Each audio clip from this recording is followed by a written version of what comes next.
এই গরমে কাঁচা আম দিয়ে এভাবে মসুর ডাল রান্না করে দেখুন। একদম গরম ভাতে জমে যাবে খেতে। এত পরিমাণে মজা হয়। তো এভরিওয়ান আসসালামু আলাইকুম। সবাই কেমন আছেন? আশা করি ভালো আছেন। এই তো আপনাদের দয়ায় আমরা অনেক বেশি ভালো আছি। সকাল সকাল একটু নুডলস রান্না করে নিলাম মেয়ের জন্য। তো এই যে নুডলসটা মেয়েকে খাইয়ে এসে তো ডাউলটা ধুয়ে দেন বসিয়ে দিয়েছিলাম। এর ভিতরে পেঁয়াজ মরিচ আগে থেকে সব দিয়ে দিয়েছিলাম। একটু হলুদের গুঁড়ো দিয়েছিলাম। তো এই তো এখন ডাউলটা যেহেতু ফুটে গেছে তো এখন গুটে দিচ্ছি। এখন পরিমাণ মতো পানি দিয়ে দিব। পরিমাণ মতো পানি দিয়ে আমি এই যে আম দিয়ে দিচ্ছি, মানে অর্ধেক আম দিচ্ছি, একটা পুরো আম দিই নাই, তাহলে অনেক বেশি টক হয়ে যাবে। বেশি টক হলে আবার ডাউলটা খেতে কিন্তু অতটা ভালো লাগবে না। আমার কাছে মানে হালকা টকটকি ভালো লাগে। তো যাই হোক, এই তো দেখেন একটা টমেটো দিয়ে দিলাম। যেহেতু টক দিয়েছি তার জন্য টমেটোটা কমাই দিলাম, মানে হাফ টমেটো দিয়েছি অর্ধেক। তো এই তো ডাউলে পানি দিয়ে একটু রুমে গেছিলাম দেখতে মেয়েকে যে কি করছে। তো এর মাঝে আমি ভাবলাম যে এত তাড়াতাড়ি আর বলক আসবে না, এসে দেখি বলকে সে চুলা পুরো ভেসে গেছে। তো এগুলা ক্লিন করে আবার দেন চুলাটা অন করে দিলাম। তো যাই হোক, এই টক ডালটা রান্না করার সময় কিন্তু আমার আম্মুর কথা অনেক বেশি মনে পড়ছিল, কারণ আমার আম্মুর টক ডালটা অনেক বেশি পছন্দ।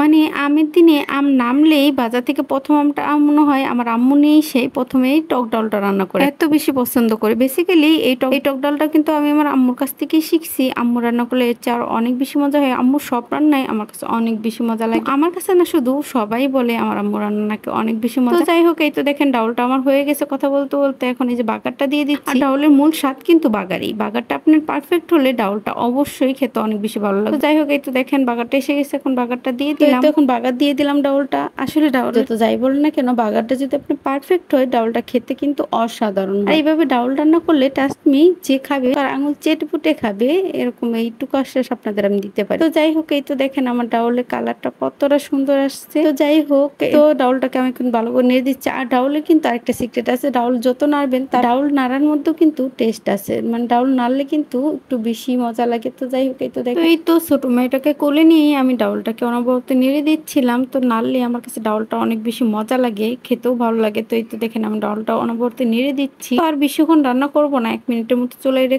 রেখে তো দেন বন্ধ করে দিব। তো এই তো আমটাও গলে গেছে, মানে গলে নাই, ঠিক সিদ্ধ হয়েছে। কিছু ভাত নিয়ে নিয়েছি ছোট মেয়ের জন্য, মেশ করে নিচ্ছি। ছোট মেয়েটাকে একটু ফ্লোরে বসিয়ে রেখে এসে দেন এই যে ভাতটাকে মেশ করে নিচ্ছি। তো তাকে কোলে নিয়ে রান্না করতে হয়, নাহলে দেখা যায় মাটিতে বসিয়ে রাখি আর বিছানায় রাখি, মানে কতবার যে পড়ে তার হিসাব নেই। তা আল্লাহ বাঁচাইছে, যতবার পড়ছে আল্লাহ নিজের হাতে বাঁচাই দিবার। তো ওই যে যাই হোক, আমি মেয়েকে খেতে চাই না, মানে খায় নাই, দুই একবার মুখে নিয়ে আর খায় নাই। তো ওই যে রেখে তো আবার আসলাম রান্না করতে। কিছু পাবদা মাছ ভুনা করে নিব, তো ডাউল দিয়ে তো আর খাওয়া হবে না। তো যাই হোক, এই যে পাবদা মাছটা আমি ভুনা করে। ভিডিওটা কেমন হলো অবশ্যই কমেন্টে জানাবেন। যদি ভালো লাগে লাইক কমেন্ট শেয়ার দিয়ে পাশে থাকবেন। আর হ্যাঁ, এতদিন পরে ডাউল খেয়ে আমার মনে হলো যেন মায়ের হাতে খেলাম। তো যাই হোক, তো সবাই কিন্তু একবার হলো ওইভাবে টক ডাল রান্না করবেন। তো যাই হোক, আজকের মতো এই পর্যন্ত। আবার দেখা হবে নেক্সট ব্লগে। আল্লাহ হাফেজ, টাটা।